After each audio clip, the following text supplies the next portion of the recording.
Hello. Welcome back to Let's Talk Ray Bradbury. If you have not subscribed to our channel, please do.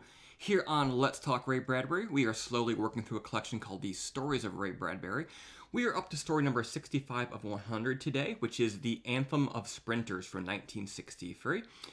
This is another one of Bradbury's stories written about and around Dublin and Ireland.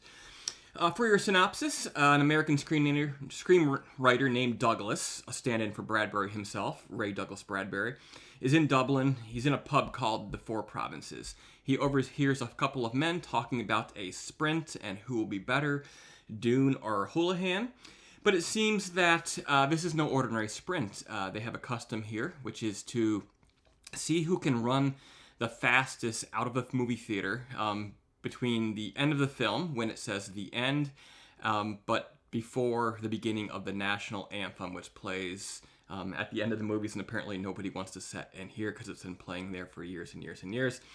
The men are eager to show their American friend their new sport, so they take him down to the theater.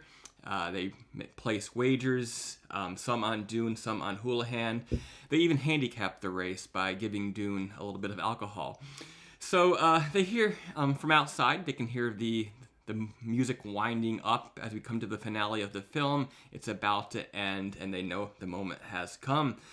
So the film ends, and here comes Houlihan rushing out of the theater, and no Dune. They wait for him, can't find him, he's not there. The people in the crowd come out, and finally they go in and they find that Dune is still in his seat. He has his eyes closed, he has tears running down his eyes, and they discover that he was so moved by the music of Deanna Durbin, who reminded him of his grandmother, that he could not bring himself to leave his seat. So, still wanting to show Douglas their sport and to make good on their wagers, they arrange with Phil, the projectionist, to run it again. And this time, Douglas sits down beside Dune. There's 6 men in all. They sort of occupy the seats and become the typical obstacle of getting past people to get into the aisle. And once again, the movie comes to an end, but not before Dune realizes that his leg has fallen asleep. So he gives Douglas his hat and his scarf and says, you can be me, you can do this sprint, and we'll explain it to them later. So the movie comes to an end, and Douglas, he sprints out through the lobby to the doors, and he's excited because he's won. Only then does he realize that nobody's followed him. So he goes back in, and he sees the men sitting, and they're all there like Dune was, sort of transfixed by Deanna Durbin singing on the screen. So quietly, he takes off his hat and his scarf, and he stashes them away, and he sits down and watches the movie with them, because he realizes that if there's one thing that the Irish like more than a good race, it is a good muse. So there you go, guys. That is the Anthem of the Sprinters. Among Bradbury's tales in this collection, it is one of the lesser ones. It's not a lot to chew on, fairly insignificant, but not every story needs to be a transformative metaphysical experience. And this is certainly the case with most of these Dublin tales that he's written that I've read. I will say this, though.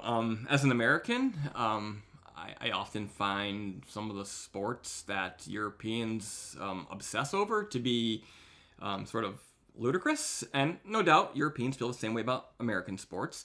But it is a sort of a funny take on this, how it's sort of like the obsession with soccer or football, and how very seriously people take it. And me not being quite able to get it, I don't obsess that much over any sport, let alone soccer, and certainly not sprinting from your seat in a movie theater to the doors to avoid the national anthem.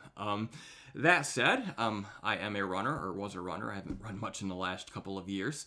But when I did read the title of this story, I was suspecting that maybe this is going to be a story about running, about actual running. And in fact, no, it was this sort of goofy little competition cooked up by a bunch of pub crawling barstool warriors at a funny little pub called the Four Provinces in Dublin. So there you go, guys. The Anthem of Sprinters from 1963. Next time, we'll be moving along to And So Died Robochinsky from 1963. And that will be story number 66 of 100 as we continue to soldier on through this collection and barrel on towards, or sprint on towards the end of this phase of Let's Talk Ray Bradbury.